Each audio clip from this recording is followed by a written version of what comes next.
Stop blaming. Every time na may pangit na nangyayari sa'yo, huwag mong isisi sa ibang tao.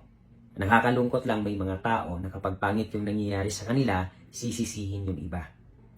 Kapag nagmahal yung bilihin, sisisihin ang gobyerno. Kapag nagmahal ang bigas, sisisihin ang presidente. Lagi mong tandaan, hindi mo pwedeng sisihin sa ibang tao ang nangyayari sa buhay mo. Kung ano man yung pinagdadaanan mo right now, kung ano man yung resulta mo ngayon, yan ay bunga ng mga desisyon mo a year ago.